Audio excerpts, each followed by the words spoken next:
مالك يوم الدين إياك نعبد وإياك نستعين اهدنا الصراط المستقيم صراط الذين أنعمت عليهم غير المغضوب عليهم ولا الضالين.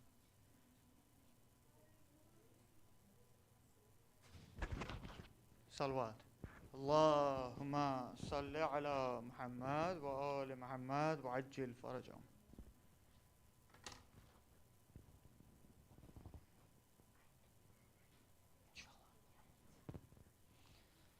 Inshallah, the Sheikh will be beginning the speech shortly, but a few announcements just before that. Announcements regarding the upcoming weekend, inshallah. We have the night before Eid Festival here in collaboration with Wisdom Academy on Sunday, the 1st of May. The program is scheduled to begin at 5:30 p.m. with Sheikh Mahdi's 19th lecture in the ongoing series. We will then have fun activities, inshallah, like a sheer khurma competition, bounce houses for kids, a henna stall, and a lot more fun activities. After that, we will inshallah have Salatul Maghribain and break fast together here. After we have broken fast, we will inshallah have a presentation on Zakatul Fitra, Fidya, and Kafara, and other Q&A with Sheikh Mahdi Rastani for those who are interested. And with that, we will end the night's activities, inshallah, Sunday night. Monday morning, subject to the sighting of the moon, inshallah, we will have Eid Salat here at CFK. We will, inshallah, have 2 shifts for Salat. The first will be, inshallah, at 7:30 a.m. Will be led by Sheikh Mahdi Rastani. And the second one, inshallah, will be at 10 a.m., which will be led by Sheikh Mahdi Rastani, inshallah. And we will also have breakfast to go served, inshallah. Next Saturday, not this, but the next Saturday, we will inshallah have the Eid picnic. CFK's Eid picnic is scheduled for the 7th of May. And inshallah, it'll be in the afternoon, and it also includes a ton of fun activities for kids and adults alike. Inshallah, you are all requested to register using the links that are provided in our messages or reminders on our WhatsApp group, on our website, cfkdfw.org. And Jazakallah to everybody, all our sustaining members, donors, volunteers, and program sponsors for your contributions. And may those be financial, in kind, or with your time during this month of Ramadan. Alhamdulillah. I would now like to request a Surah Fatiha for the marhumin of today's program sponsors, our marhumin and the marhumin of the Ummah. Bismillahir Rahmanir Rahim. Alhamdulillah Rabbil Alameen.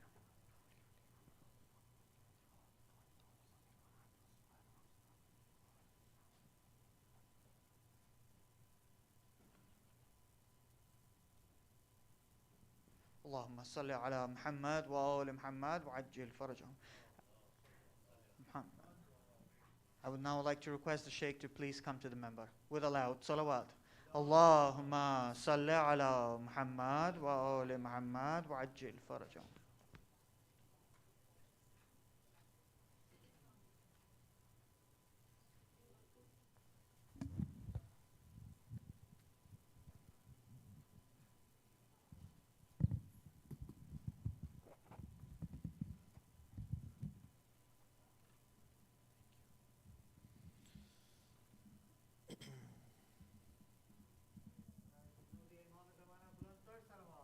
اللهم صل على محمد وآل محمد وعجل فرجهم.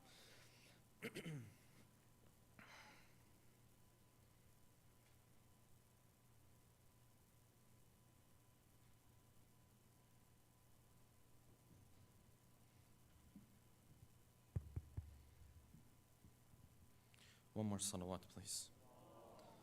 صل على محمد.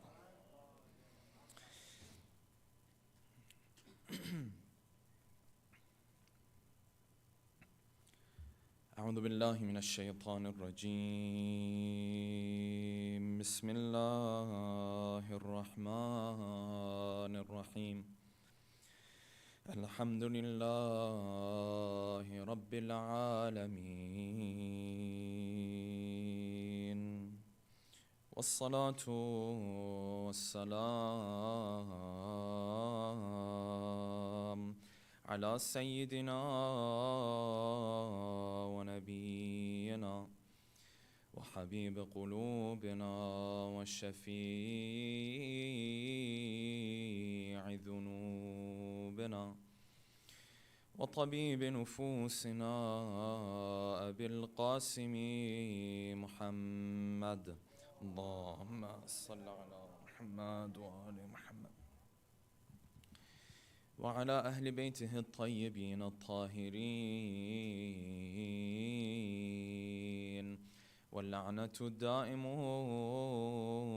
على أعدائهم أجمعين أما بعد فقد قال الله الحكيم في محكم كتابه الكريم أعوذ بالله من الشيطان الرجيم إذا جاء نصر الله والفتح ورأيت الناس يدخلون في دين الله أفواجا فسبح بحمد ربك واستغفره إنه كان توابا صدق الله العلي العظيم صلوات اللهم صل على محمد وآل محمد. For the love of our beloved Prophet and his beloved progeny, a second loud salawat. Allahumma salli ala Muhammad. For the hastening in the return of our beloved 12th Imam, a third final loud salawat. Allahumma salli ala Muhammad wa ali Muhammad wa ajil farajahum. Yesterday we ended our discussion on a chapter of the life of the Prophet in which he took the time to write letters to the kings of the world. And we said that this was a very important development in the political aspect and the social aspect that Islam was going to take on. Because up until this point, Islam was a religion that was seen within the context of the Arabian Peninsula. Up until now, it was seen as a religion that the Arab were fighting over, and some of the small Jewish tribes that were in that area were also involved in. But now the Prophet took the time to write letters to the king of Persia, to the king of Rome, to the king of Ethiopia, that is Najashi, and also to the king and the Muqawqis of Misr. This was a title they used to give to the kings of Egypt. And each of these letters that the Prophet wrote, there were slightly different ways that he addressed these individuals, but all of them he addressed with respect, and all of them he spoke with a very basic logic. And that basic logic was that if you were to embrace the faith in my message, you will be rewarded, and you will be rewarded heavily, because with your conversion will come the conversion of many other people.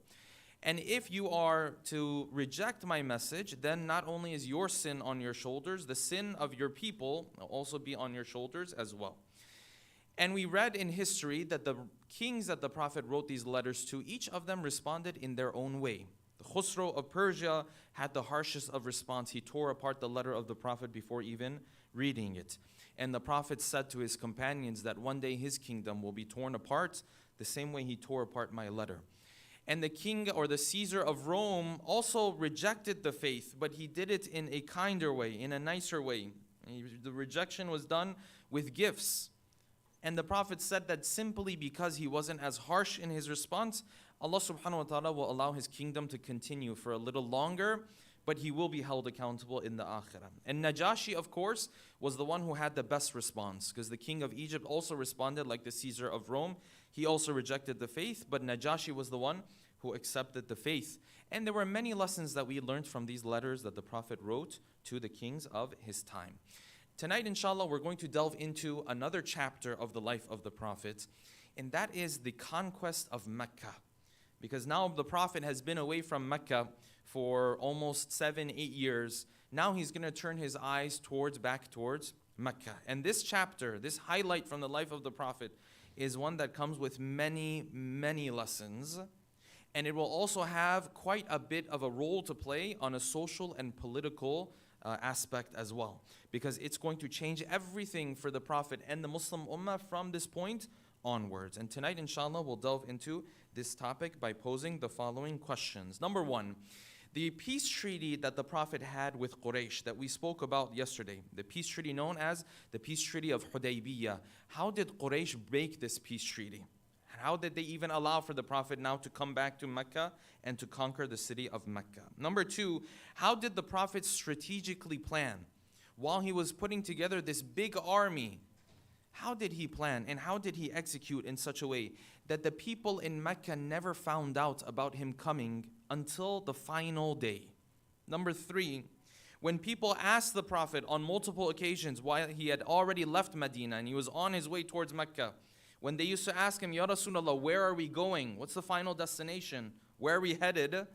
How would the Prophet respond to them in these moments? Number four, what did Imam Ali say when the woman who had come and was helping a spy of Quraysh in Medina to take a letter to them about the army of the Prophet coming, what did Ali ibn Abi Talib say to the woman when she claimed that she had no letter with her, whereas the Prophet had said the letter was in fact with her? And number five, and finally, how long did it take between Ahzab and 10,000 of the people who had come to put an end to Muhammad, laying siege to the city of Medina? How long did that take compared to the conquest of Mecca, where 10,000 is going to come from the other side now and are going to lay siege to Mecca? How quickly do the tables turn? Tonight, inshallah, we'll delve into these 5 questions with a loud salawat ala Muhammadin wa ali Muhammad. Allahumma salli ala Muhammad. Allow us to begin from here. We are now in the 8th year of Hijrah. Ahzab happened in the 5th year of Hijrah. Between these two events, we mentioned there were a couple of events that took place. One was the letters that we discussed, and the other was the peace treaty that the people of Mecca and the people of Medina had put together. Part of this peace treaty was that obviously Mecca and Medina were not going to go to war with each other. But another part of the peace treaty was that the people that you have covenants with and the people that Medina has covenants with also are not going to go to war with each other. So it was a peace treaty that had further implications.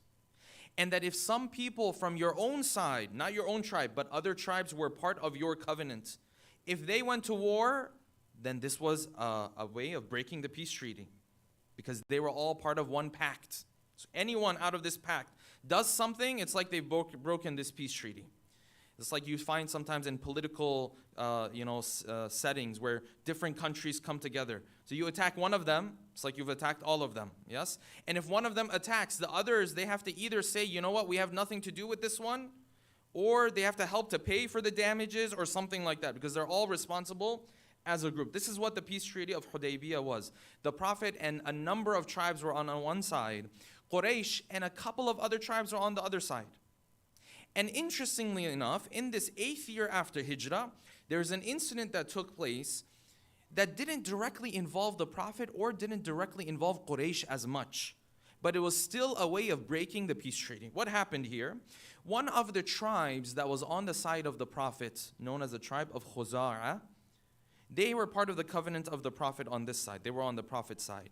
They were then attacked by one of the tribes who had a peace treaty with Quraysh. They were on Quraysh's side. So a tribe from this side attacked a tribe from the other side. The Prophet wasn't involved and Quraysh wasn't involved necessarily. But this tribe attacked the other tribe because of some of the grudges that they had from before Islam. They finally find a moment to take out their grudge and act upon it. So Bani Bakr, which was the friends of Quraysh, they take out a military raid on Khuza'ah, who is part of the covenant of the Prophet with them. And so they attack them. And in this attack, which happens in the middle of the night, and you could tell it was out of hatred because they had not even come to war with them. It was in the middle of the night. This Bani Bakr, they get together, they attack Khuza'ah. And these details aren't too important for us. This is just to set the stage for the conquest of Mecca. And when they attacked them, this attack was such a severe attack that Khuza'ah, who didn't live too far away from Mecca either, they were also part of this Mecca, they started to run from their homes into the Haram. So when you go into the Haram, then certain things that are halal outside become haram inside of the Haram, right? In the Haram, there's a number of rules. Like you can't hunt animals in Haram, right? And you can't fight in the Haram. They ran into the Haram because this is the only option that they had left to themselves. And these people from Bani Bakr, who had gotten help from Quraysh as well, they attacked them. Even in the Haram, they killed some of them. And this turned into this massacre. And the problem was that it wasn't just Bani Bakr. They had also gotten help from Quraysh as well. Some say Quraysh himself came and helped. Some say no, they gave them swords and weaponry and so on and so forth to carry out this military raid. The news comes to the prophets. And it's interesting that while they're sending the news, behind the scenes, Allah subhanahu wa ta'ala tells the prophets that something has happened with Khuzara. And the narration says he turned to his wife Aisha and he said, I feel like something has happened with Khuzara. Something's up. Something has happened. And she said, Ya Rasulullah, what has happened? He said, they have done something, but Allah subhanahu wa ta'ala has His own plans. Because this small little seed of breaking this peace treaty, no one in their wildest thoughts and their wildest guess, no one is going to assume this is going to lead to the conquest of Mecca. No one's even thinking this right now. They think, okay, it's an issue between these two tribes, you got to solve it. But the Prophet, Allah subhanahu wa ta'ala told him he has his own plans. And Aisha said, is the end of it good for the Muslims? Khayrun? He said, Khayrun. It's going to be a good outcome. So the messengers from Khuzara come and they are now full of pain because they're coming to Medina to tell them that we are on your side, Ya Rasulullah, and they attacked us, they massacred us. They are essentially coming to give the news but also asking for the help of the Prophet. Like if we have to do something against them because of what they have done. So they come to the Prophet and they share some of the massacre that took place. And the narration says the Prophet was extremely upset at what had happened. And in some narration it says his eyes got filled up with tears. Because these are women, these are children, these are people who were just massacred in the middle of the night. They had no one to defend them in these moments. So the Prophet turned towards this head of Khuzara. And he said, it's fine, you go back.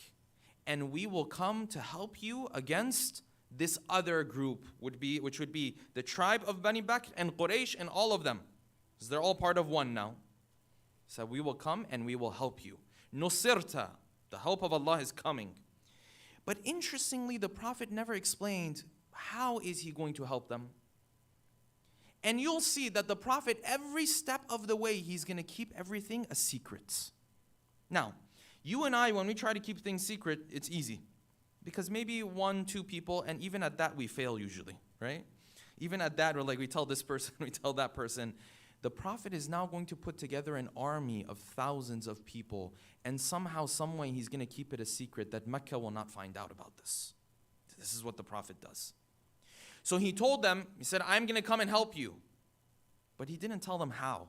What are we going to do? What's the plan? No one is even thinking about conquest of Mecca. No, forget about that. This is just a small issue. No one is thinking about that. But Allah subhanahu wa ta'ala and the Prophet have their own plan. So he didn't say anything about this. He told them to go back to Mecca. Khuzara, go back to Mecca. But he said, when you're going back, you all need to spread out.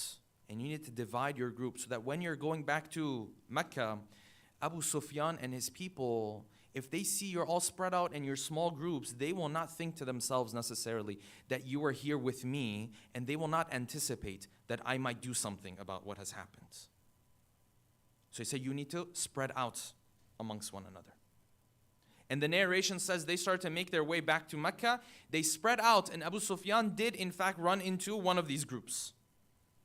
And when he saw one of these groups, Abu Sufyan was already worried, because he already knows that this peace treaty has technically been broken already.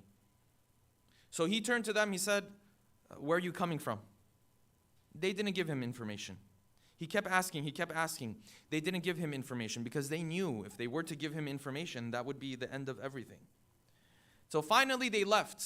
And Abu Sufyan said, you go on your way and we'll go on our way. But Abu Sufyan pulled the same trick he had pulled before in Badr. He went and he checked the droppings of their camels. And he found in the droppings of their camels what? Some of the seeds of the dates of Medina. And he said, by Allah, these guys were with Muhammad. Like they have something happening. Now, even when he says this, he's not thinking conquest of Mecca. He thinks maybe the Prophet is going to come ask for revenge, whatever the case might be. The Prophet then sent a messenger himself. The messenger came. And the message from the messenger was this. See, this is the logic of the Prophet. He didn't say, you broke the peace treaty, I'm going to come ruin everything for you. He gave them options. He said, listen, you have 3 options. Number 1, you killed maybe 20 people from this side, Okay, you have to give their blood money. That's option number one. You killed someone, you give them blood money. And this is the easiest of options because technically their lives shouldn't have been spared, but this was the option that the Prophet gave them. If you're able to give them blood money, but the blood money of 20 people is not a small thing. Blood money of 20 people is a lot. That's a lot of camels. Some have said 200 camels. That's a lot. So that's option number one. What's option number two? He said option number two is this. You pull your protection away from this tribe so that we deal with this tribe ourselves. You're Quraysh. This is Bani Bakr. We will deal with Bani Bakr ourselves. But they won't be under your protection anymore, meaning that if we deal with them, you can't come and protect them. Deal with them directly. They said, no, we give up our own people.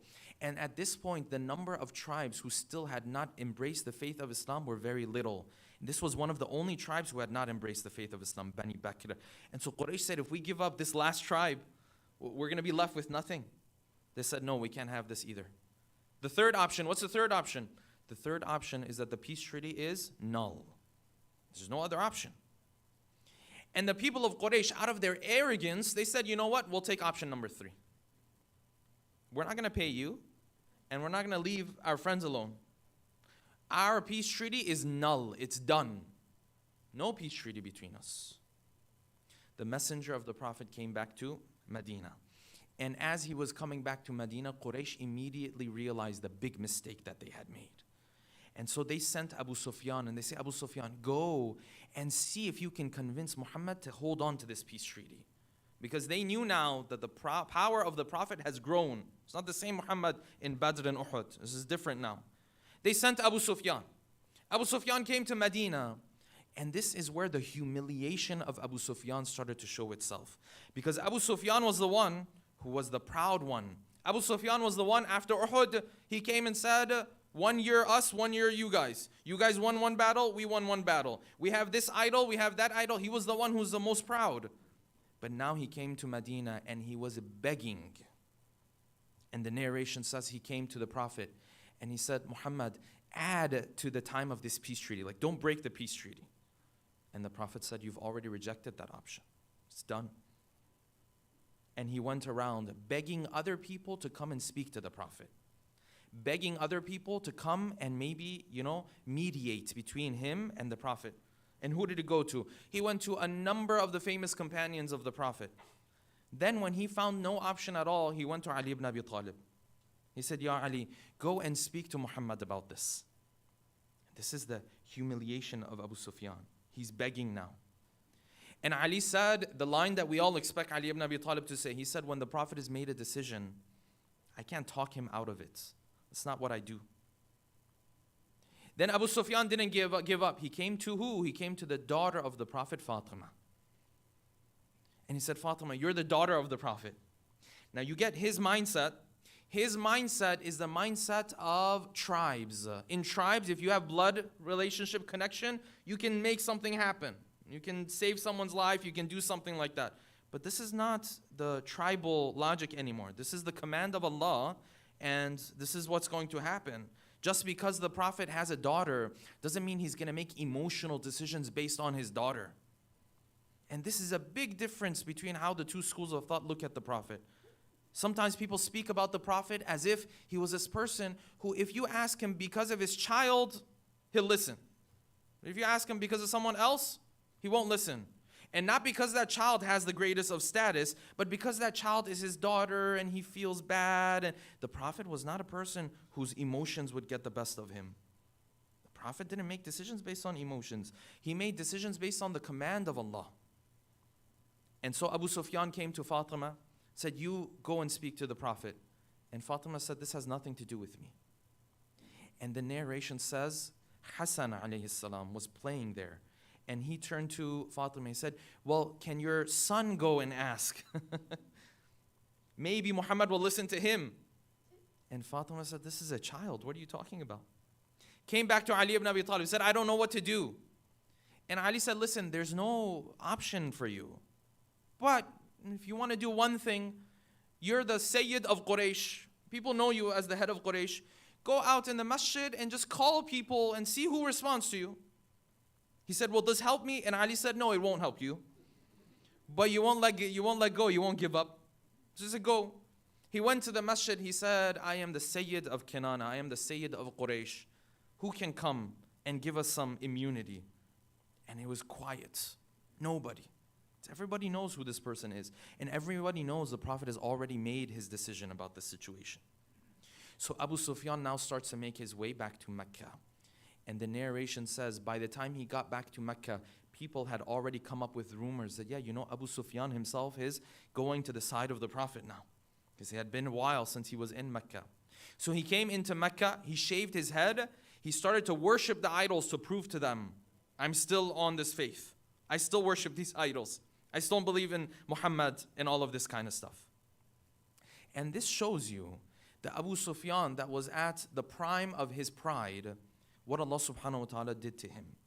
And brought him down to a situation where he now has to beg. Maybe a child will go and mediate between him and a prophet. And this is Allah subhanahu wa ta'ala showing you and I that He gives izzah and pride to whoever He wants. And He takes away izzah and pride from whoever He wants. There are people, they will puff their chests and they will walk with pride. But if Allah subhanahu wa ta'ala wants to take that pride away from them, He does it very quickly. This is the same Abu Sufyan that before the Muslims used to hear his name, maybe their bodies used to tremble because they knew what Abu Sufyan could do. And now he's coming to Medina and he's begging the prophets. This is a big lesson for you and I. Recite a salawat, please. Allahumma salli ala Muhammad wa ala Muhammad. What the Prophet then did was the following. Number one, he waited for time to pass from the issue of Abu Sufyan. Abu Sufyan went back to Mecca. And the Prophet waited because the Prophet is now going to start to put together his army and everything. But he wants it all to seem like people don't know exactly what his final goal is. And so he allowed for enough time to pass by where people would not associate his movement with the issue of Abu Sufyan and Mecca. He let time pass by. This was the first step that the Prophet took to keep all of this a secret. As we'll discuss, there's almost 9 steps the Prophet took to keep this whole scenario, this whole mission a secret. He allowed for time to pass. Then when the time came, close to the month of Ramadan that we're in, yes? Then he turned to his wife Aisha. He said, Aisha, you have to prepare for me because I'm going to go on a trip. But Aisha, don't tell anybody else. This is number 2. He said, don't share with anybody else that we are going on this trip. The narration says she started to prepare. As she started to prepare, her father came in. When her father came in, saw what's happening, he said, are you preparing for a trip? And technically, she shouldn't have shared, but she did. She said, yes, the Prophet has told me that we're going on a trip. And Abu Bakr came to the Prophet, Ya Rasulullah, I've heard you're going on a trip. Where to?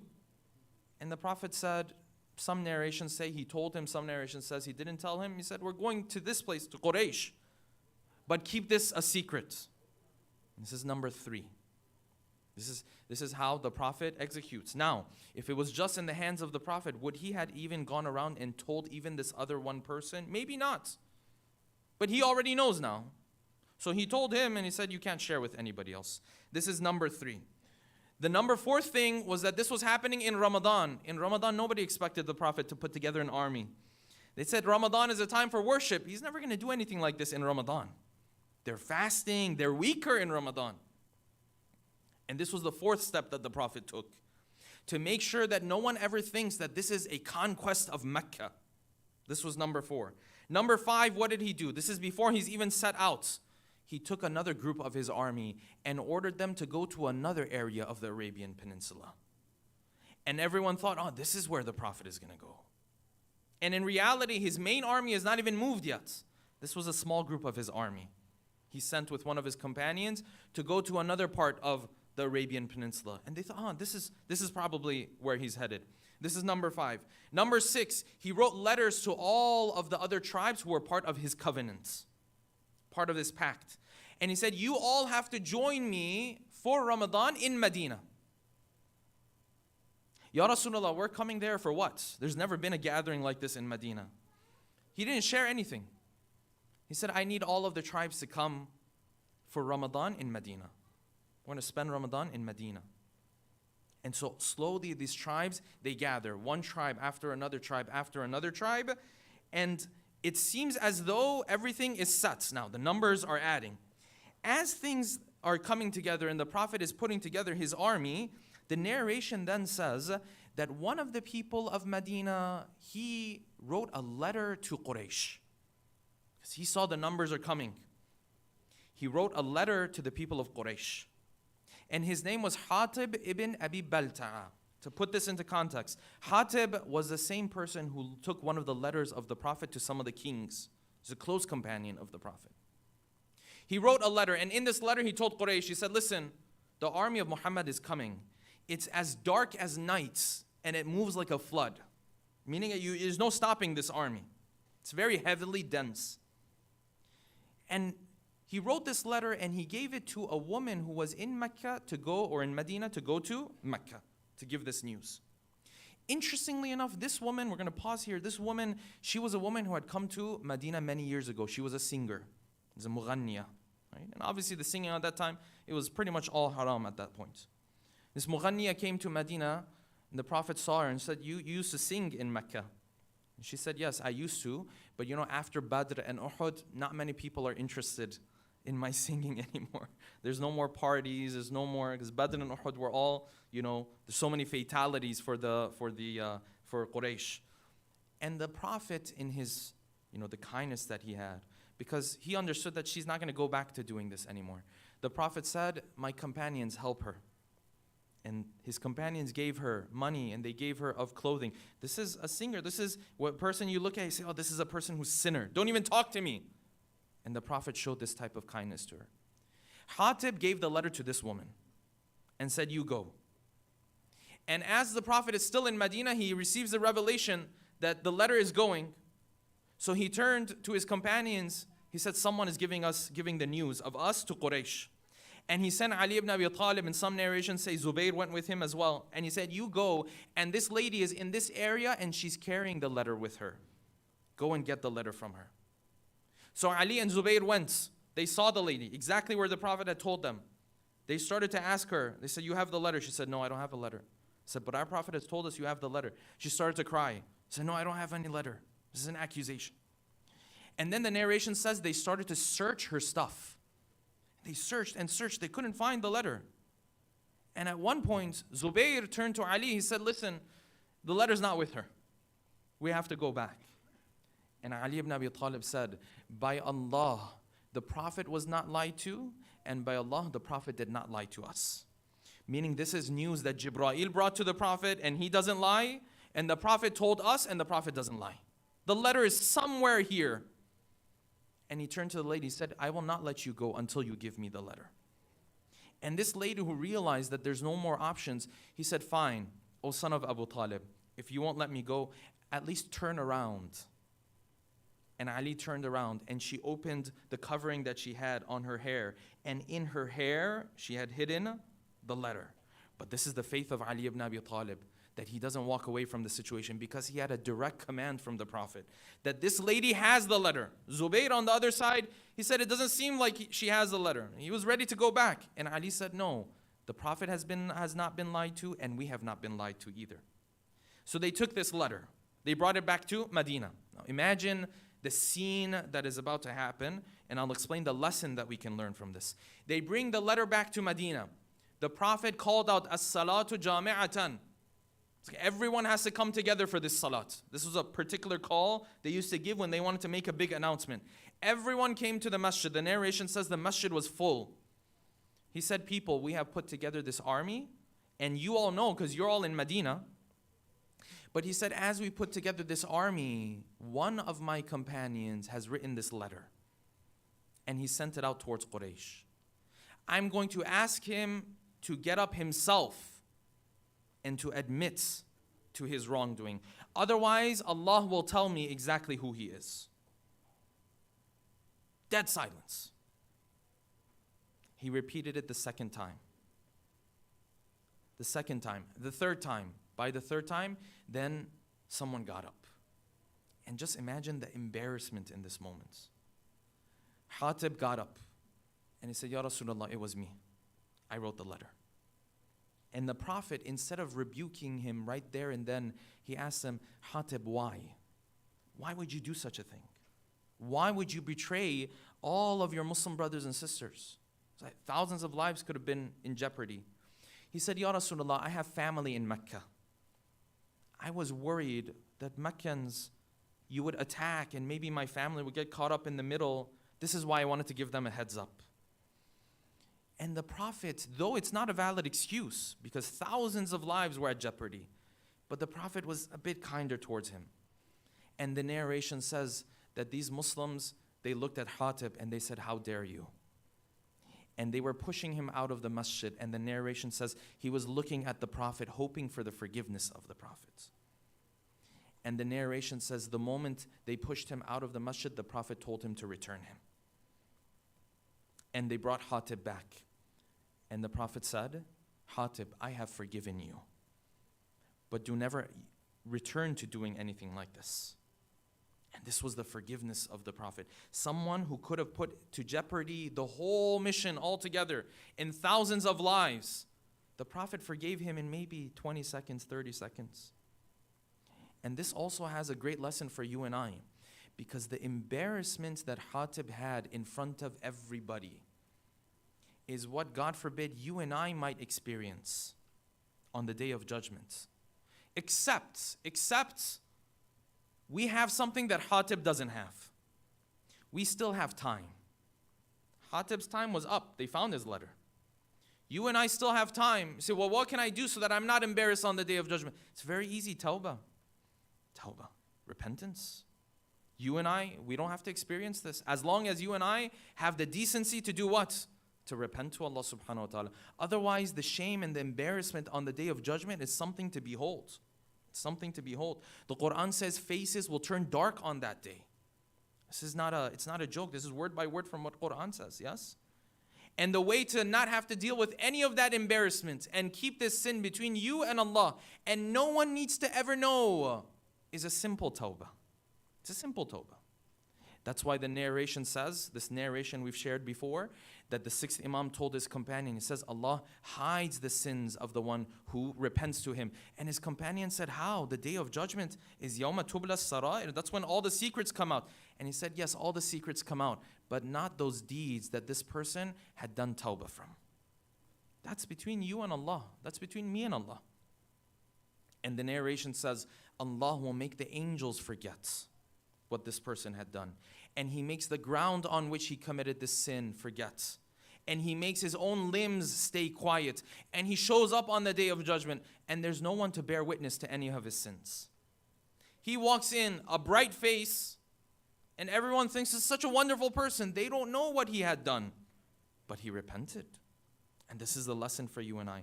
That we don't have to put ourselves in the position of Hatib and put ourselves in this embarrassing situation, as long as we repent to Allah subhanahu wa ta'ala. Recite the salawat, please.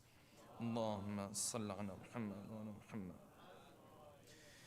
The next step that the Prophet took, and this was number 7, was that then he told a group of his companions to go and stand on the corners of Medina, and whoever was going out and heading towards Medina or Mecca, to stop them and to ask them and to make sure that they would not be going to give the news of the army coming. These are multiple steps the Prophet is taking.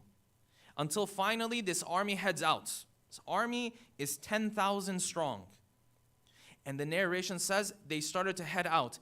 And still people don't know, where is this 10,000 person army going? They still don't know. And the Prophet wouldn't tell them. And the narration says, Uyayna ibn Hisn came to him and said, Ya Rasulullah, I heard you're heading out. And I really wanted to, come and help you. Ya Rasulullah, where are we going? And the Prophet said, we are going where Allah wants us to go. Give him any information. And another one of the companions came, Ka'b ibn Malik. He said, you know what? I'm going to figure out where we're going. I said, how? He said, just leave it to me. I will get this information for you. So people don't know where they're heading. So Ka'b ibn Malik came to the Prophet. He recited poetry to the Prophet. And maybe he's thinking, I can use the emotions of the Prophet. I can get him, say, mashallah, you're so wonderful. You're amazing. You're the best. Can you do this, by the way, for me? This is how we think the Prophet is, right? He recited poetry for the Prophet. Then he said, Ya Rasulullah, I also have this one question. I've heard we're heading to this area or that area. Is this true? And the narration says the Prophet just smiled at him. And he didn't say anything. And this is the Prophet whose emotions never get the best of him. He knows exactly what he's doing. And he plans strategically and he executes strategically on his plan. And imagine where we would be in our personal lives on a community level if we planned and then executed on the plan strategically like the Prophet. The Prophet never sat there and said, oh Allah, inshallah it's going to be fine. Let's just do it. No, he planned strategically. And it's interesting because he also did his dua. When he was in Medina, he raised his hand and said, oh Allah, don't let the eyes and the ears of Mecca find out about us. But while he prays, he has his plan too. And he executes and he has faith at the same time. This is how the Prophet did things. They came to him over and over again, Ya Rasulullah, where are we going? And the Prophet simply smiled at them. And the narration says that this army moved on and it came closer and closer. As it came closer, the uncle of the Prophet, Abbas, who was still living in Mecca, was now starting to come to Medina. The Prophet brought him with him because Abbas was then going to play a little bit of a role in Mecca. He joins the army of the Prophet. They come even closer to Mecca. Now they're so close to Mecca, if you come out of Mecca and you take a look and you see what's happening, you might be able to see the army. And the narration says, nighttime came. And the Prophet ordered all of his people to light up fires. And these fires were so much now that the army seemed even bigger than what it was. Every corner you look at, there's fire. And the narration says you could hear the horses and you could hear the camels, and this is completely different from before. All of this army has come. And the narration says Abbas looked at this army. He said, if the Prophet attacks Mecca tomorrow, there will be nothing left of Quraysh. And the Prophet told him, he said, you don't have to worry about that. Go and find Abu Sufyan. Abu Sufyan is in this location. He is scouting our army. Go and find Abu Sufyan. And the Prophet gave him his own mule, his own ride. Every one of the rides of the Prophet had their own name, interestingly. And Abbas rides on this mule and he goes and he finds Abu Sufyan, because Abu Sufyan was with his other friends and they were looking at this army and they still didn't know whose army this was. And they said, well, maybe it's this army and maybe it's that army. And every army they used to think about, they say this, that they're not this big. They're not that great. Can't be this tribe, can't be that tribe. Until Abbas came to them, he said, what are you thinking? This is Muhammad who's come for you. And Abu Sufyan, you can imagine the situation that he's in. And Abbas told him, he said, listen, if he attacks tomorrow, you have no chance at all. He said, what do you think I should do? He said, come with me. I've brought the mule of the Prophet. And as long as we ride on the mule of the Prophet, you have protection amongst these Muslims. I want to take you to speak to the Prophet himself. Look at how strategically the Prophet is, how delicate. Now, this is a city that tortured his companions. This is a city who took away so many lives of so many Muslims. But you see, his emotions don't get the best of him. He's just following the plan step by step, because he wants the least bleeding possible. He wants the least blood to be shed. The narration says Abbas brought Abu Sufyan on the mule, and the narration says as he was walking amongst the camp of these Muslims, every single Muslim who would see Abu Sufyan, he wanted to just jump on him. He wanted to attack him, because this is the Abu Sufyan. This is the Abu Sufyan. And every time Abbas would say, I have come with the mule of the Prophet. This is the protection of the Prophet. So let's take him so that he meets the Prophet. The narration says they took Abu Sufyan to the Prophet with a couple of his other friends. And the Prophet turned to them and he said, listen, hasn't the time come for you to realize that you have to submit yourself to Allah? It's like you've been defeated so much. Now the time has come. Submit yourself to Allah. And the narration says out of the 3 or 4, 2 or 3 of them embraced the faith there. Except Abu Sufyan said, still I can't take it. And if it was you and I, would say, well, enough with this. What is this? Don't you see it's over? Done. Get rid of him. And the narration says the Prophet told Abbas, take him to your tents. Give him some more time. And the narration says Abbas took him to the tent. And then Abu Sufyan was speaking to Abbas. And Abu Sufyan was telling Abbas, maybe I can still put together an army. Maybe I can get some help. Maybe I can come up with something. And the narration says the Prophet heard it from his own tent. And he said, even if you put together an army, Allah will humiliate you. And at this point, Abu Sufyan finally, he gave in. And the narration says the next morning, the Muslims got up to pray. This is the power of Jama'ah. The Muslims got up to pray. This is not 2 people, 10 people. This is thousands of people. They got up to pray. And Abu Sufyan was just watching all of these Muslims, how they all got up to pray together. And when the Prophet was doing his wudu, how they would come to grab the water that was falling from his wudu. And there and then he got the message that there's no more running away from this. And finally, on the morning of the conquest of Mecca, he embraced the faith. To what extent and what was his intentions and all of that kind of stuff is a separate discussion. Outwardly, that is when he embraced the faith. Now, what you have is a very beautiful scene. Now, what you have is a very beautiful scene and a big lesson for you and I to learn. Because now you have 10,000 outside of Mecca. And in Mecca, you have people that you don't even know, will they be able to be strong enough or not, or what's going to happen? But doesn't this remind you of another moment that came not too long ago?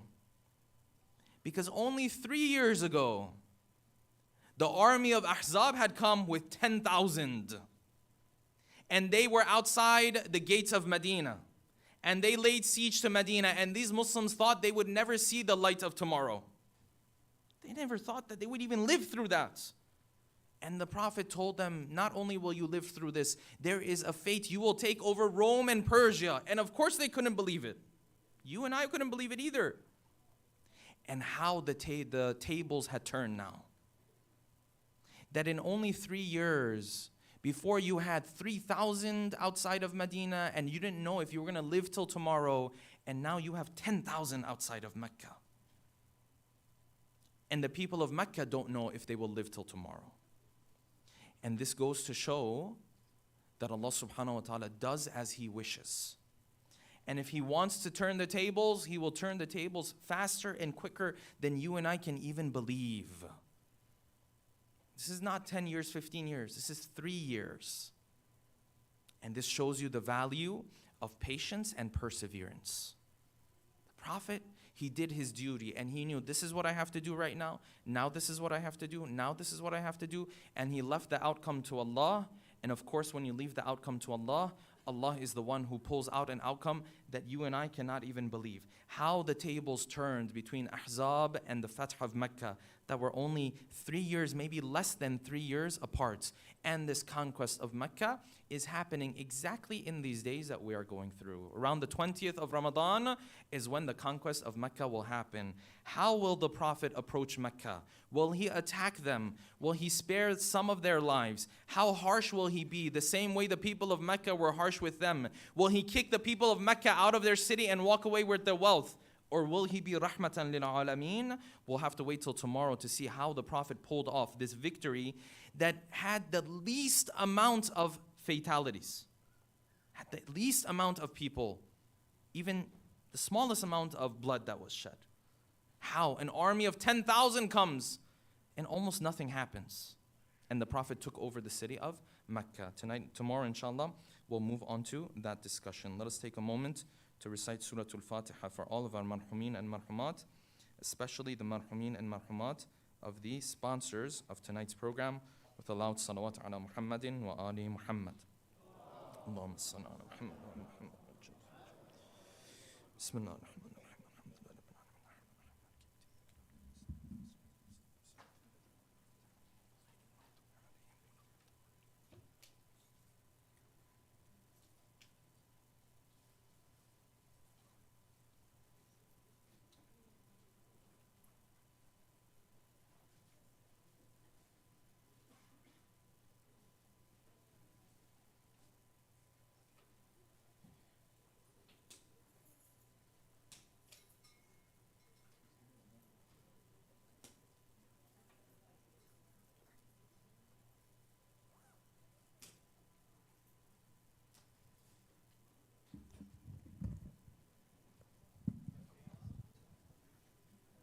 Bar Muhammad wa ali Muhammad salawat.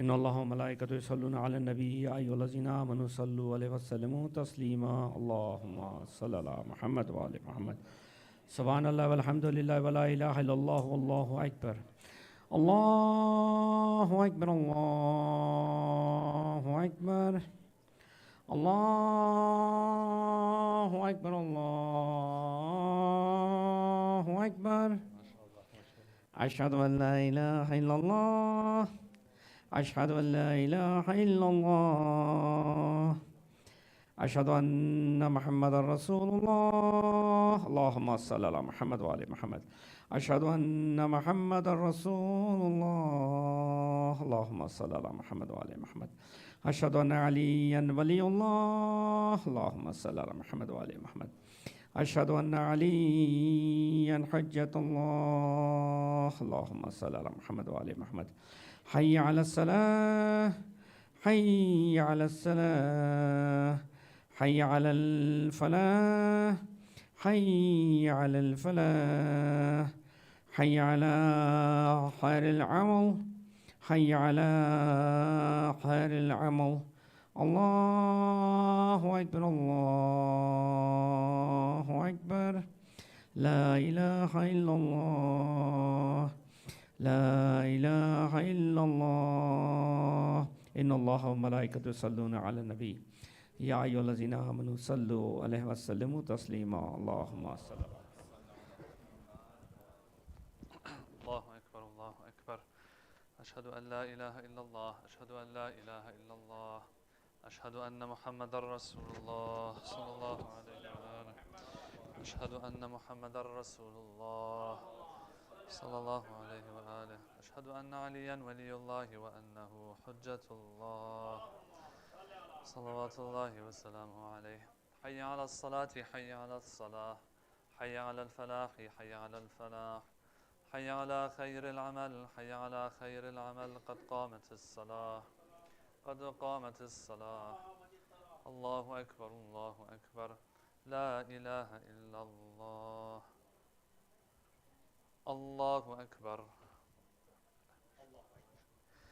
بسم الله الرحمن الرحيم الحمد لله رب العالمين الرحمن الرحيم مالك يوم الدين إياك نعبد وإياك نستعين اهدنا الصراط المستقيم صراط الذين أنعمت عليهم غير المغضوب عليهم ولا الضالين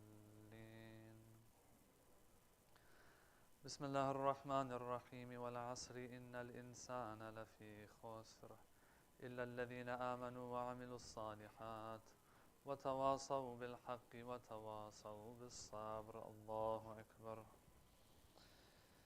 سبحان ربي العظيم وبحمده سمع الله لمن حمده الله أكبر سبحان ربي الأعلى وبحمده الله أكبر أستغفر الله الله أكبر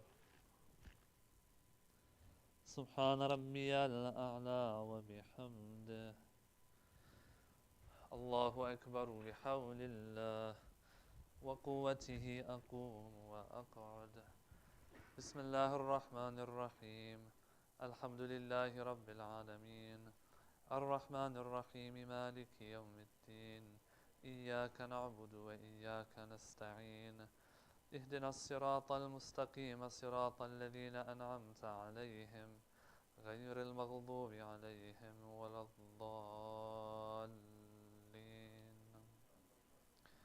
بسم الله الرحمن الرحيم قل هو الله أحد الله الصمد لم يلد ولم يولد ولم يكن له كفوا أحد كذلك الله ربي الله أكبر اللهم صل على محمد وآل محمد ربنا آتنا في الدنيا حسنة وفي الآخرة حسنة وقنا عذاب النار الله أكبر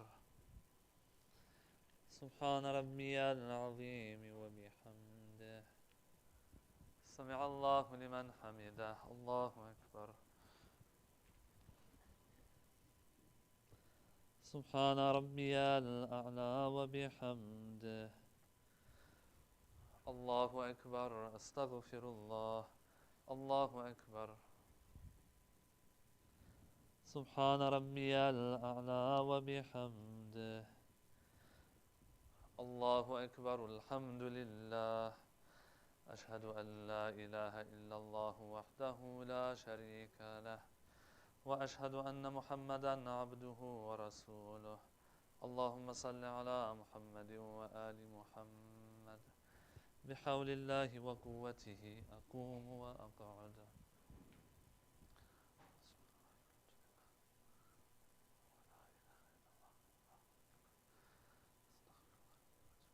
الله أكبر. سبحان ربي العظيم وبحمده. سمع الله لمن حمده. الله أكبر. سبحان ربي الأعلى وبحمده. الله أكبر. أستغفر الله. الله أكبر. سبحان ربي الأعلى وبحمده. اللهم صل على محمد وآل محمد. الله أكبر. الحمد لله. أشهد أن لا إله إلا الله وحده لا شريك له، وأشهد أن محمدا عبده ورسوله. اللهم صل على محمد وآل محمد. السلام عليك أيها النبي ورحمة الله وبركاته. السلام علينا وعلى عباد الله الصالحين. السلام عليكم ورحمة الله وبركاته. الله أكبر. الله أكبر. الله أكبر. إن الله وملائكته يصلون على النبي.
بسم الله الرحمن الرحيم. يا علي يا عظيم يا غفور يا رحيم، أنت الرب العظيم الذي ليس كمثله شيء، وهو السميع البصير.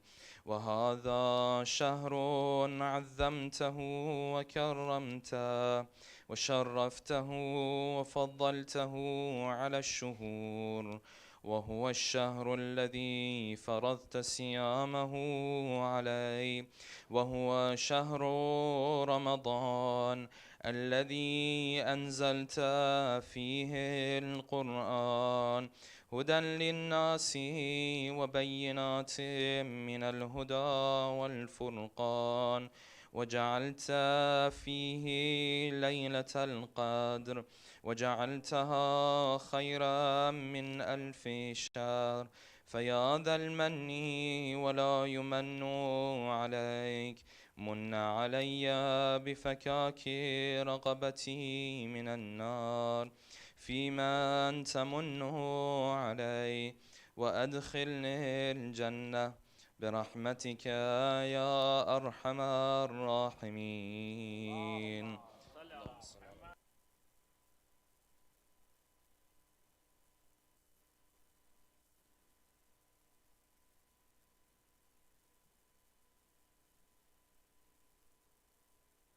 لا إله إلا الله. أشهد أن لا إله إلا الله. أشهد أن محمدا رسول الله صلى الله عليه وآله. أشهد أن محمدا رسول الله صلى الله عليه وآله. أشهد أن عليا ولي الله وأنه حجة الله صلوات الله وسلامه عليه. حي على الصلاة حي على الصلاة حي على الفلاح حي على الفلاح حي على خير العمل حي على خير العمل. قد قامت الصلاة قد قامت الصلاة. الله أكبر الله أكبر. لا إله إلا الله. الله أكبر. بسم الله الرحمن الرحيم. الحمد لله رب العالمين الرحمن الرحيم مالك يوم الدين. إياك نعبد وإياك نستعين. اهدنا الصراط المستقيم صراط الذين أنعمت عليهم غير المغضوب عليهم ولا الضالين. بسم الله الرحمن الرحيم. والعصر إن الإنسان لفي خسر إلا الذين آمنوا وعملوا الصالحات وتواصوا بالحق وتواصوا بالصبر. الله أكبر. سبحان ربي العظيم وبحمده. سمع الله لمن حمده. الله أكبر. سبحان ربي الأعلى وبحمده. الله أكبر. أستغفر الله. الله أكبر. سبحان ربي الأعلى وبحمده. الله أكبر. بحول الله وقوته أقوم وأقعد. بسم الله الرحمن الرحيم. الحمد لله رب العالمين الرحمن الرحيم مالك يوم الدين. إياك نعبد وإياك نستعين. اهدنا الصراط المستقيم صراط الذين أنعمت عليهم غير المغضوب عليهم ولا الضالين. بسم الله الرحمن الرحيم. قل هو الله أحد الله الصمد لم يلد ولم يولد ولم يكن له كفوا أحد. كذلك الله ربي. الله أكبر. اللهم صل على محمد وآل محمد. ربنا لا تزغ قلوبنا بعد إذ هديتنا وهب لنا من لدنك رحمة إنك أنت الوهاب. الله أكبر. سبحان ربي العظيم وبحمده. سمع الله لمن حمده. الله أكبر. سبحان ربي الأعلى وبحمده. الله أكبر. أستغفر الله. الله أكبر. سبحان ربي الأعلى وبحمده. الله أكبر. الحمد لله. أشهد أن لا إله إلا الله وحده لا شريك له وأشهد أن محمدا عبده ورسوله. اللهم صل على محمد وآل محمد. بحول الله وقوته أقوم وأقعد.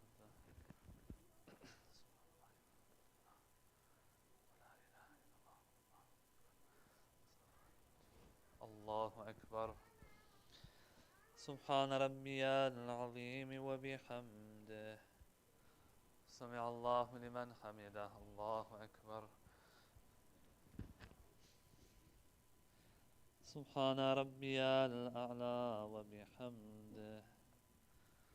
الله أكبر. أستغفر الله. الله أكبر. سبحان ربي الأعلى وبحمده. الله أكبر. بحول الله وقوته أقوم وأقعد.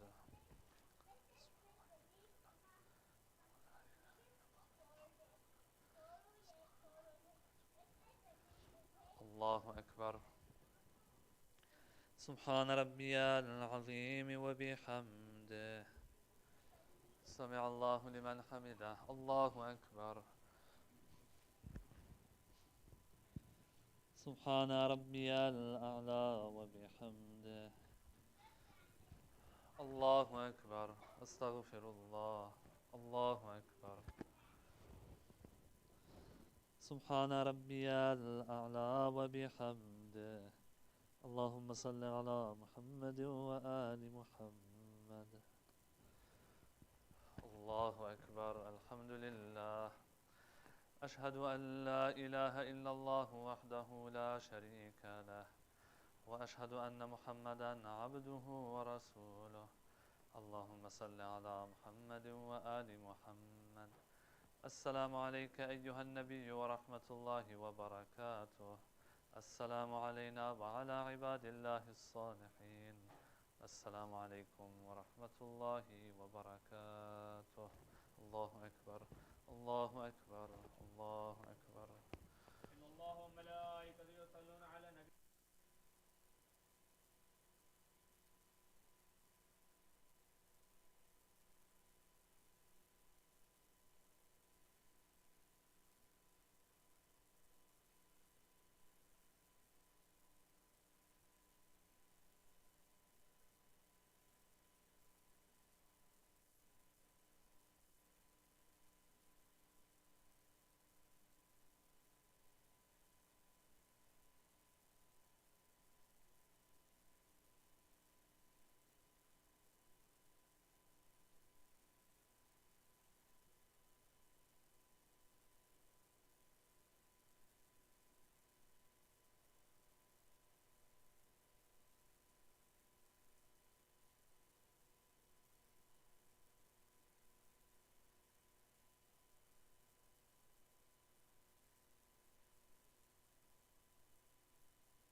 بسم الله الرحمن الرحيم. اللهم أدخل على أهل القبور السرور.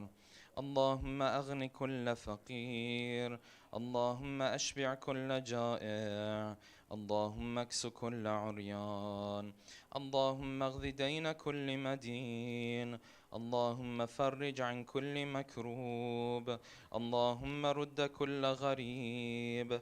اللهم فك كل أسير. اللهم أصلح كل فاسد من أمور المسلمين.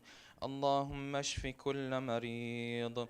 اللهم سد فقرنا بغناك.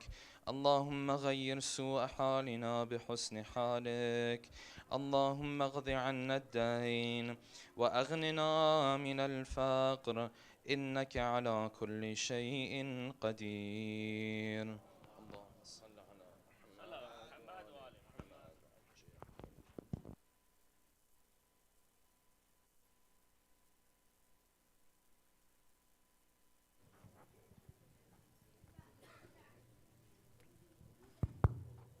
Just a quick announcement. We have found a women's watch, an AirPod, and a ring. For people who are interested in looking for it, please contact me or any of the volunteers, inshallah. As always, there are to-go boxes at the exit, and we will have dastarkhans out shortly. And for those who wish to break fast with us, please stick around, inshallah.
Inshallah, we're beginning Dua Iftatah in just a moment.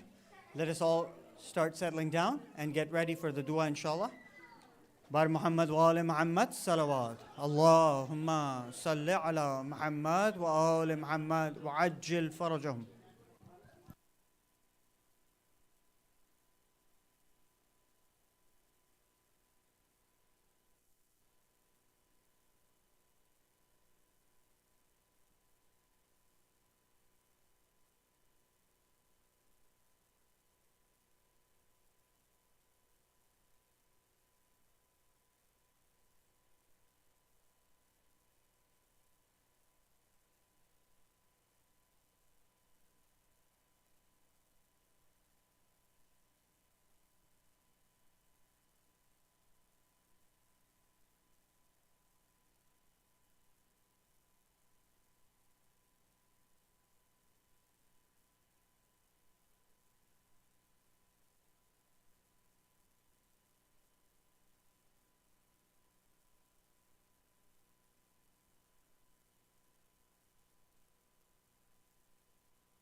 Inshallah, we are beginning Dua Mukaram al-Akhlaq now. Let us all settle down with a loud salawat. Allahumma salli ala Muhammad wa ali Muhammad wa ajil faraj.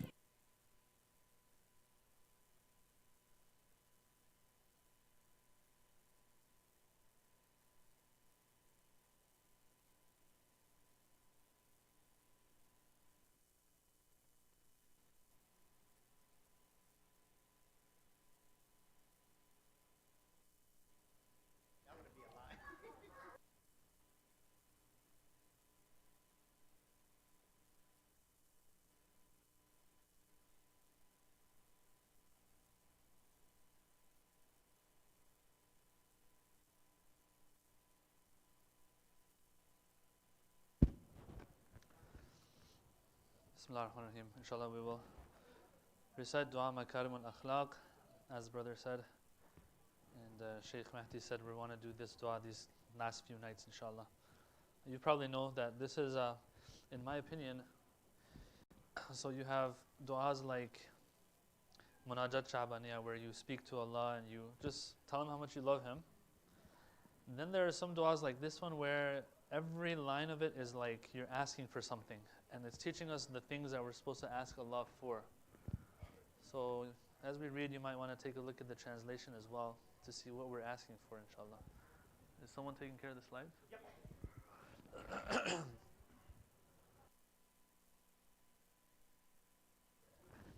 بسم الله الرحمن الرحيم اللهم صل على محمد وآله وبلغ بإيماني أكمل الإيمان واجعل يقيني أفضل اليقين وانتهي بنيتي إلى أحسن النيات وبعملي إلى أحسن الأعمال اللهم وفر بلطفك نيتي وصحح بما عندك يقيني واستصلح بقدرتك ما فسد مني اللهم صل على محمد وآله واكفني ما يشغلني الاهتمام به واستعملني بما تسألني غدا عنه واستفرغ أيامي فيما خلقتني له وأغنني وأوسع علي في رزقك ولا تفتني بالنظر وأعزني ولا تبتليني بالكبر وعبدني لك ولا تفسد عبادتي بالعجب وأجري للناس على يدي الخير ولا تمحقه بالمن وهب لي معالي الأخلاق وعصمني من الفخر اللهم صل على محمد وآله ولا ترفعني في الناس درجة إلا حطتني عند نفسي مثلها ولا تحدث لي عزا ظاهرا إلا أحدثت لي ذلة باطنة عند نفسي بقدرها اللهم صل على محمد وآل محمد ومتعني بهدى صالح لا أستبدل به وطريقة حق لا أزيغ عنها ونية رشد لا أشك فيها وعمرني ما كان عمري بذلة في طاعتك فإذا كان عمري مرتعا للشيطان فاقبضني إليك قبل أن يسبق مقتك إلي أو يستحكم غضبك علي. Everything that matters in our life is to be on the right path. And so here the Imam, he says, oh Allah, take my life. If you see me going down the wrong path in a way that I'm going to deserve your wrath. Sometimes you make a mistake, you come back on track. But sometimes you are going down that black hole that you're not going to ever get out of. If you see me getting into something like that, then don't let me live longer. That's how important the akhirah is. اللهم لا تدع خصلة تعاب مني إلا أصلحتها ولا عائبة أؤنب بها إلا حسنتها ولا أكرومة في ناقصة إلا أتممتها. This is for the ones who think like what others think of us doesn't matter. No. The Imam says anything that is bad that I have that others might find fault in, fix that for me. اللهم صل على محمد وآل محمد وأبدلني من بغضة أهل الشنآن المحبة ومن حسد أهل البغي المودة ومن ذنة أهل الصلاح الثقة ومن عداوة الأدنين الولاية ومن عقوق ذوي الأرحام المبرة ومن خذلان الأقربين النصرة ومن حب المدارين تصحيح المقاه ومن رد الملابسين كرم العشرة ومن مرارة خوف الظالمين حلاوة الأمنة. اللهم صل على محمد وآله واجعل لي يدا على من ظلمني ولسانا على من خاصمني وظفرا بمن عاندني وهب لي مكرا على من كايدني وقدرة على من اضطهدني وتكذيبا لمن غصبني وسلامة ممن توعدني ووفقني لطاعة من سددني ومتابعة من أرشدني. اللهم صل على محمد وآله وسددني لأن أعارض من غشني بالنصح وأجزي من هجرني بالبر وأثيب من حرمني بالبذل وأكافئ من قطعني بالصلة وأخالف من اغتابني إلى حسن الذكر، وأن أشكر الحسنة وأغضي عن السيئة. اللهم صل على محمد وآله، وحلني بحلية الصالحين، وألبسني زينة المتقين، في بسط العدل وكظم الغيظ، وإطفاء النائرة، وضم أهل الفرقة، وإصلاح ذات البين، وإفشاء العارفة، وستر العائبة، ولين العريكة، وخفض الجناح، وحسن السيرة، وسكون الريح، وطيب المخالقة، والسبق إلى الفضيلة، وإيثار التفضل، وترك التعيير، والإفضال على غير المستحق، والقول بالحق وإن عز، واستقلال الخير وإن كثر، من قولي وفعلي، وأكمل ذلك لي بدوام الطاعة ولزوم الجماعة، ورفض أهل البدع، ومستعمل الرأي المخترع. اللهم صل على محمد وآله، واجعل أوسع رزقك علي إذا كبرت، وأقوى قوتك في إذا نصبت، ولا تبتلني بالكسل عن عبادتك، ولا العمى عن سبيلك، ولا بالتعرض لخلاف محبتك، ولا مجامعة من تفرق عنك، ولا مفارقة من اجتمع إليك. Each of these parts is super important. I mean, like one part it says, don't test me with laziness when it comes to your worship.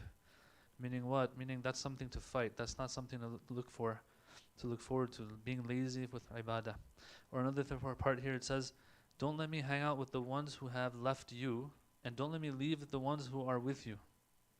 So that's talking about friends and who our circle of friends and acquaintances are supposed to be.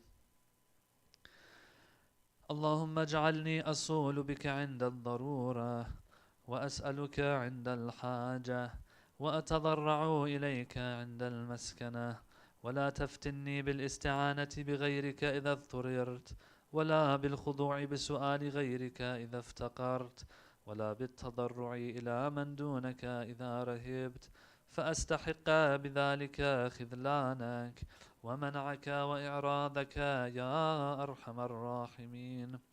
اللهم اجعل ما يلقي الشيطان في روعي من التمني والتظني والحسد ذكرا لعظمتك، وتفكرا في قدرتك، وتدبيرا على عدوك، وما أجرى على لساني من لفظة فحش أو هاجر أو شتم عرض أو شهادة باطل أو اغتياب مؤمن غائب أو سب حاضر، وما أشبه ذلك، نطقا بالحمد لك، وإغراقا في الثناء عليك، وذهابا في تمجيدك، وشكرا لنعمتك، واعترافا بإحسانك، وإحصاء لمننك. All of those sins of the tongue, he listed them one after another. He said, oh Allah, change all of this to the good stuff. So dedicating a whole paragraph just to that, the sins of the tongue, and asking Allah to change that to something good. اللهم صل على محمد وآله، ولا أظلمن وأنت مطيق للدفع عني، ولا أظلمن وأنت القادر على القبض مني، ولا أضلن وقد أمكنتك هدايتي، ولا أفتقرن ومن عندك وسعي، ولا أطغين ومن عندك وجدي.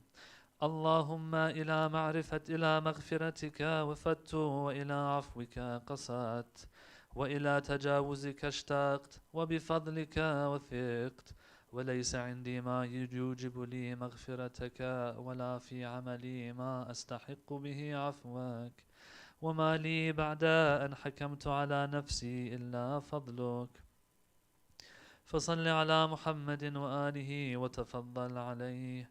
اللهم وأنطقني بالهدى، وألهمني التقوى، ووفقني للتي هي أزكى، واستعملني بما هو أرضى. اللهم اسلك بي الطريقة المثلى، واجعلني على ملتك أموت وأحيا. اللهم صل على محمد وآله ومتعني بالاقتصاد واجعلني من أهل السداد ومن أدلة الرشاد ومن صالح العباد وارزقني فوز المعاد وسلامة المرصاد.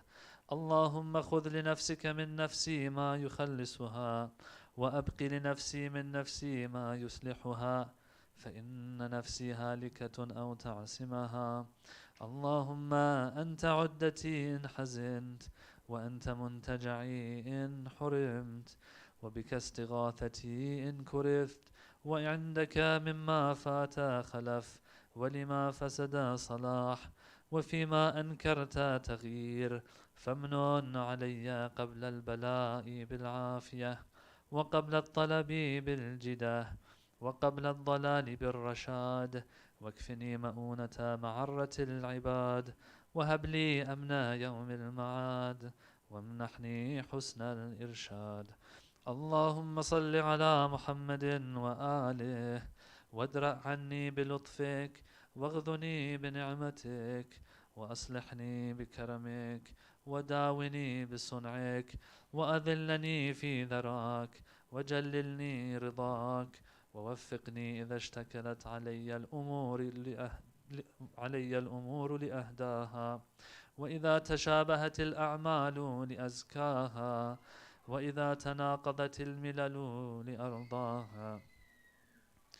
اللهم صل على محمد وآله وتوجني بالكفاية وسمني حسن الولاية وهب لي صدق الهداية ولا تفتني بالسعة وامنحني حسن الدعاء ولا تجعل عيشي كدا كدا ولا ترد دعائي علي ردا فإني لا أجعل لك ضدا ولا أدعو معك ندا.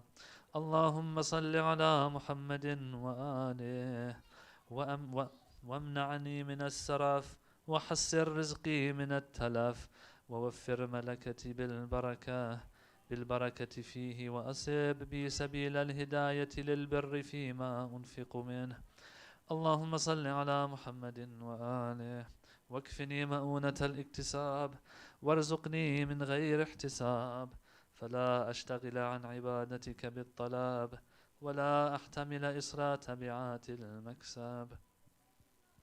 This line always is interesting to me because he's doing dua saying, oh Allah, lessen the burden of work on me. And this is like us living in this day and age, it's all work all the time.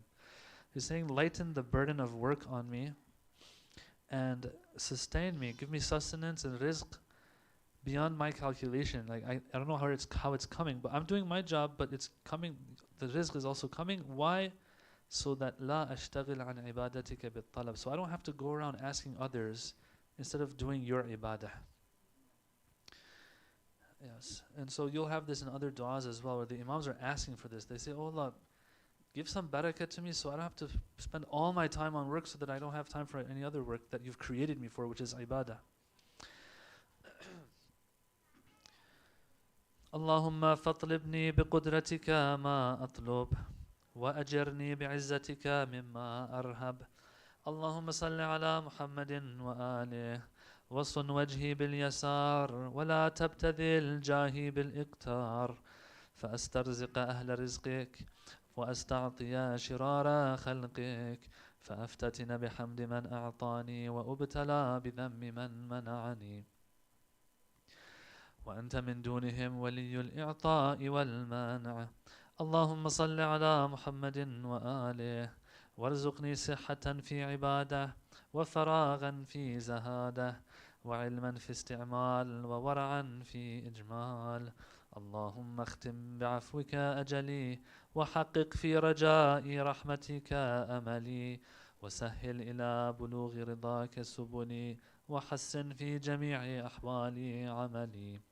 اللهم صل على محمد وآله ونبهني لذكرك في أوقات الغفلة واستعملني بطاعتك في أيام المهلة وأنهج لي إلى محبتك سبيلا سهلة أكمل لي بها خير الدنيا والآخرة. اللهم صل على محمد وآله كأفضل ما صليت على أحد من خلقك قبله وأنت مصل على أحد بعده وآتنا في الدنيا حسنة وفي الآخرة حسنة وقنا برحمتك عذاب النار. اللهم صل على محمد وآل محمد. As I said, this dua is wonderful because it teaches us exactly what we're supposed to be asking for, our dunya, our akhirah, how our lives are supposed to look like, social, personal, everything. 3 or 4 pages of just what to ask Allah for. Inshallah, we take this dua very serious. And نسألكم الدعاء التماس الدعاء until tomorrow night. Recite another salawat.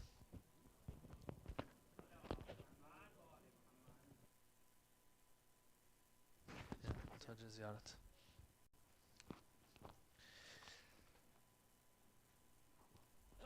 السلام عليك يا رسول الله. السلام عليك يا أمير المؤمنين. السلام عليك يا فاطمة الزهراء سيدة نساء العالمين. السلام على الحسن والحسين سيدي شباب أهل الجنة.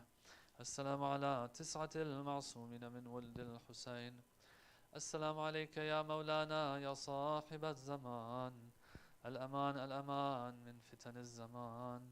عجل الله تعالى فرجك وسهل الله تعالى مخرجك وظهورك. السلام عليكم جميعا ورحمة الله وبركاته.